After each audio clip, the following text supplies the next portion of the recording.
Voilà 29 mois que le président Mohamed Bazoum et son épouse Khadija sont les otages de la junte nigérienne qui a renversé le président Bazoum. Pour en parler avec nous, une spécialiste de l'Afrique, Geneviève Gotzinger. Bonjour Geneviève.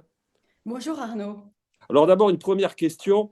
Euh, Est-ce que nous avons des nouvelles du président Bazoum, de ses conditions d'incarcération, de son état de santé, de son état psychologique? Alors, il entame aujourd'hui, effectivement, ce 26 décembre, son 29e mois de séquestration avec son épouse. Il est toujours séquestré dans le même endroit, le président Bazoum, hein, et son épouse, évidemment, Khadija, qui a refusé de se séparer de lui et de le laisser seul dans ce calvaire qu'il endure depuis 884 jours. Ça fait ça si on se situe en jours, hein. Ils habitent tous les deux dans un studio qui était en fait le studio qu'occupait leur fille Zazia quand elle venait au Niger et quand il était en fonction à la présidence de la République. Donc c'est une chambre, une kitchenette, un petit couloir, évidemment une salle de bain et des toilettes. Ils vivent là tous les deux dans des conditions, je dirais, assez catastrophiques quand même, parce que il a absolument pas le droit de sortir. Ils sont l'un et l'autre totalement coupés de l'extérieur, de tout contact avec l'extérieur. On lui a retiré son téléphone. La porte est fermée à clé de l'extérieur. Donc, même en termes d'intimité, c'est quelque chose d'absolument terrible. Ils ne peuvent pas non plus ouvrir la fenêtre. Donc, ils ne peuvent plus sentir l'air sur leur peau. Il faut dire les choses, en fait, très, très clairement, ce sont des otages. Ce ne sont même pas des prisonniers, parce qu'un prisonnier a le droit d'avoir des contacts réguliers avec son avocat. Un prisonnier peut sortir dans une cour, faire quelques pas à l'extérieur. Là, tout ça leur est en fait interdit. Donc, ils vivent là, dans ce petit espace clos, et les journées s'étirent à l'infini. Le président marche, c'est un homme grand, de grande taille. Il essaie de préserver sa condition physique en faisant les 100 pas, mais dans un petit couloir, en fait, qui fait 3 mètres de long. Donc, il marche 2 heures par jour dans ce couloir. Donc, il fait des allers-retours, comme ça, de manière infinie. Et il lit aussi. Une fois par semaine, le médecin leur rend visite pour constater que tout va bien, entre guillemets, hein, parce que rien ne va. Sur le plan humanitaire, c'est une situation complètement catastrophique. Et une fois tous les 15 jours, il y a un militaire qui fait irruption dans leur intimité et qui leur tend un téléphone grâce auquel ils peuvent s'entretenir avec leurs enfants. Donc vous voyez, c'est une situation qui est scandaleuse, inique, catastrophique, évidemment sur le plan juridique en termes de droit international absolument scandaleuse et contraire à tout droit international, mais également sur un plan psychologique absolument terrible pour tous ceux qui sont attachés à la démocratie, évidemment. Nous reviendrons donc sur les conditions d'incarcération, enfin d'incarcération d'otage, la condition d'otage qui est celle aujourd'hui Séquestration, on peut employer du le mot président et séquestration. de son épouse. Venons-en un peu à la situation du Niger, justement, depuis ce coup d'État de juillet 2023. Où en sommes-nous au Niger aujourd'hui? Quelle est la situation à la fois sociale, politique, économique du pays et quelle est aussi, j'allais dire, la situation militaire? Parce qu'on sait que la pression des groupes islamistes est très forte là-bas. Absolument, vous avez tout à fait raison de dire ça. À tout point de vue, la situation du Niger est aujourd'hui, je dirais, catastrophique. Elle est catastrophique sur le plan économique, elle est catastrophique sur le plan politique, elle est catastrophique sur le plan sécuritaire. Sur le plan politique, tous les partis ont été dissous, tous les partis politiques. Donc le Niger est devenu, qui était l'une des rares démocraties d'Afrique de l'Ouest, avec le président Bazoum, qui souhaitait d'ailleurs affermir encore le caractère démocratique du Niger. C'est devenu aujourd'hui une dictature militaire où vous n'avez plus le droit d'expression, plus de partis politiques. Également, le syndicat des magistrats a été dissous, donc très compliqué pour la justice d'exercer de manière évidemment indépendante ses fonctions. Donc ça non plus, ça ne fonctionne pas. Des personnalités éminentes qui sont en prison. Alors, évidemment, la séquestration du président Bazoum, on en a parlé, mais on pourrait avoir un mot pour son ministre de l'Intérieur, son ancien ministre de l'Intérieur, Ouma Souley, qui est depuis le 26 juillet 2023, qui lui est en prison.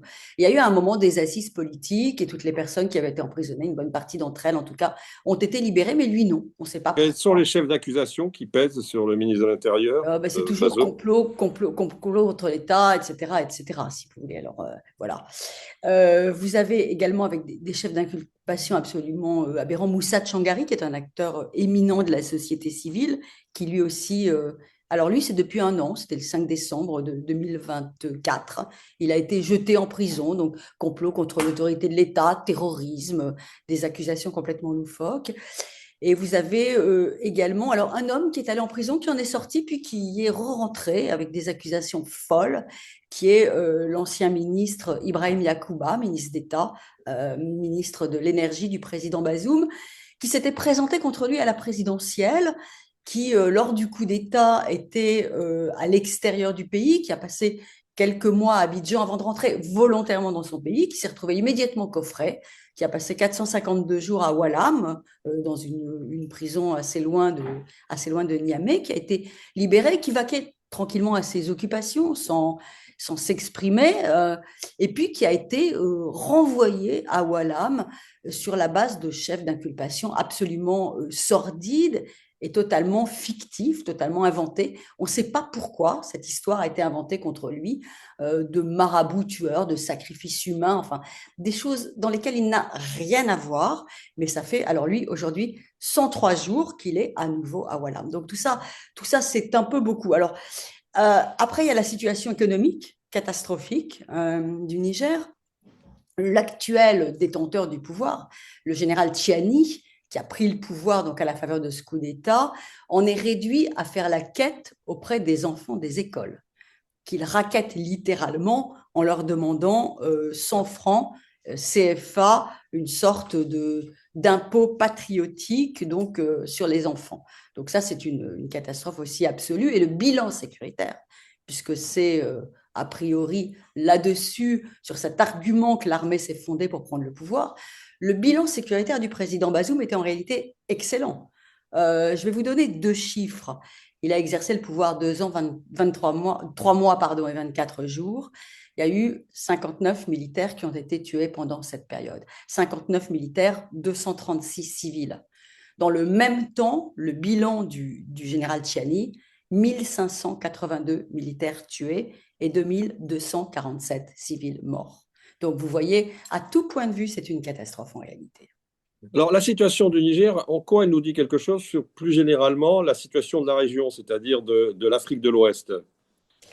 Mais la situation sécuritaire partout s'aggrave.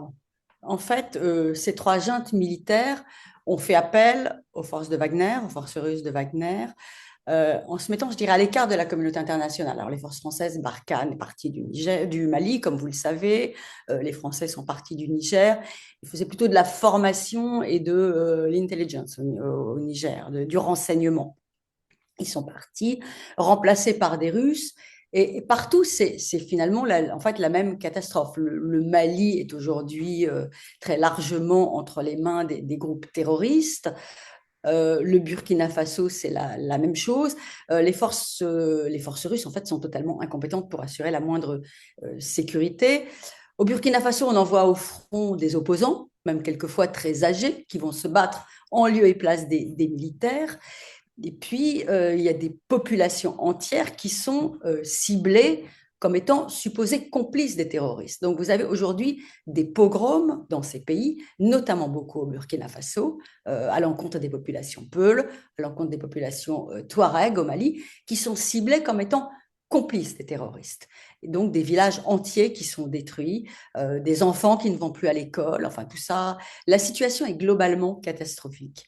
Alors, Là pour où en elle revenir, était globalement pas bonne, hein. Elle n'était pas bonne au Mali, hein. Si Barkhane avait réussi, ça se saurait. Bon, mais elle n'était pas bonne, mais elle n'était pas catastrophique à ce point.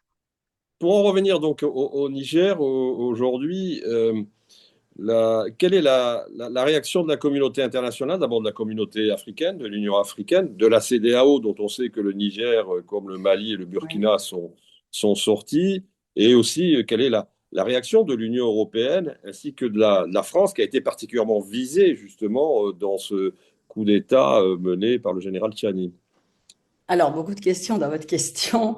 La CEDEAO, dans un premier temps, donc la Communauté économique des États d'Afrique de l'Ouest, a eu une réaction très vive au moment du coup d'État au Niger, avec immédiatement des sanctions, avec des menaces d'intervention armée pour remettre le président Bazoum dans ses fonctions. Et puis, elle a reculé. Elle a reculé et elle a fini aujourd'hui par accepter ses pouvoirs de fait dans ces trois pays. La CEDEAO est menacée par l'existence des États de l'AES, de la Confédération des États du Sahel, AES, donc Burkina, Mali, Niger. Récemment, il y a eu un coup d'État au Bénin, une tentative de coup d'État, heureusement, qui a heureusement échoué. Et la CEDEAO, là, a réagi extrêmement vite en envoyant des forces nigérianes, des forces ivoiriennes, avec un discret appui de la France, d'ailleurs, militaire, pour empêcher ce coup d'État. Donc, on est dans une espèce de guerre froide aujourd'hui entre deux blocs, mais chacun avance ses pions, mais la CEDEAO, de fait, est menacée. L'AES ne peut réussir dans son entreprise de déstabilisation que si elle arrive à déstabiliser un autre pays. Donc, elle a le Bénin dans son viseur, qui heureusement a échappé à ce coup d'État avec une réaction très rapide. Elle a également la Côte d'Ivoire. Voilà, donc la CEDEAO est obligée aujourd'hui de faire preuve de davantage de fermeté pour éviter des coups d'État à répétition dans la région. Il faut savoir que ces pays ont des problématiques communes. Les problématiques sécuritaires, aujourd'hui, existent dans le nord de la Côte d'Ivoire, existent aussi au Bénin, où il y a également des attentats djihadistes. Donc, le destin de ces pays est quelque part lié. Il y avait une volonté de reprendre langue avec les États de l'AES. Je pense que la tentative de coup d'État au Bénin, le fait que le Niger et le Burkina Faso semblent impliqués dans cette tentative de coup d'État. Aujourd'hui, l'homme qui a tout déclenché, le colonel béninois qui a tenté ce coup, est hébergé dans une villa d'hôtes à Niamey, quand même, quand même. Donc, ça veut bien dire ce que ça veut dire. Donc, ça, c'est pour la CEDEAO. L'Union européenne, le Parlement européen a adopté une résolution en novembre 2023 contre le coup d'État au Niger. Quant à la France, elle n'a plus aucune relation diplomatique avec ce pays. C'est terminé. Le lycée français est fermé, l'ambassade de France est fermée, les médias français, RFI et France 24, ne sont plus officiellement diffusés, même si on peut sans doute les trouver sur certains bouquets satellitaires. Revenons-en au président Bazoum et à son épouse pour terminer. Aujourd'hui, quel est l'état de la mobilisation en faveur de cette libération que nous attendons tous, évidemment, maintenant, depuis, depuis sa prise d'otage, de fait, comme vous l'avez très justement rappelé. Quelles sont les initiatives qui ont été prises, à la fois en Afrique, à la fois au niveau européen, au-delà de la proposition de résolution, évidemment, votée par le Parlement européen. Et que faut-il faire aujourd'hui pour justement intensifier cette mobilisation et que ce cas ne disparaisse pas du scope à la fois politique et médiatique? Alors, je vais répondre à la première partie de votre question. D'abord, il y a eu effectivement des initiatives sur le terrain judiciaire lancées par ses avocats. Donc, il y a eu une décision de justice de la Cour de justice de la CEDEAO en décembre 2023 qui a ordonné la libération du couple, évidemment. Il y a eu le groupe des Nations Unies sur la détention arbitraire qui a qualifié en février de cette année la séquestration du couple de séquestration arbitraire, justement, et qui a demandé là aussi leur libération immédiate. Tout ça sans effet. Donc ça, c'est du côté de l'action des avocats du président, je dirais, qui saisissent toutes les institutions qu'ils peuvent saisir et qui alertent, évidemment, et qui font leur travail. À côté de ça, vous avez eu les 25 lettres au président Bazoum, qui a été un ouvrage collectif que j'avais initié avec l'avocat et ancien garde des Sceaux du Mali, Maître Mamadou Ismaïla Konaté. Donc 25 lettres de 25 personnalités essentiellement africaines qui s'adressaient directement à lui et qui parlaient de lui, aussi pour maintenir la flamme autour de sa situation et pour qu'on ne l'oublie pas, puisque vous avez raison, c'est le principal risque dans ce type de situation. Aujourd'hui, il y a un collectif international qui vient de se constituer depuis Dakar, Dakar qui a été la ville où le président a fait ses études.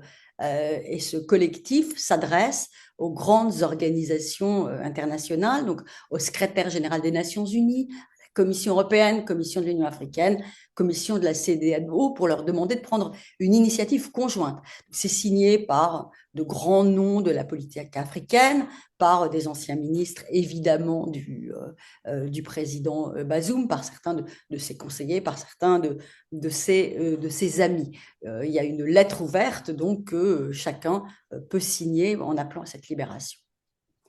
Et effectivement, comme vous le dites, il faut se mobiliser. Il est important de se mobiliser pour un homme, et au-delà de cet homme, de se mobiliser pour ce qu'il représente. Le président Bazoum représente d'abord le courage en politique, le courage de résister, l'esprit de résistance. Résister, c'est refuser que la loi des armes ait raison de vous quand vous avez été élu par le peuple. Donc son refus de démission, c'est ça. Quelque part, il est aussi dans une sorte de démarche sacrificielle personnelle.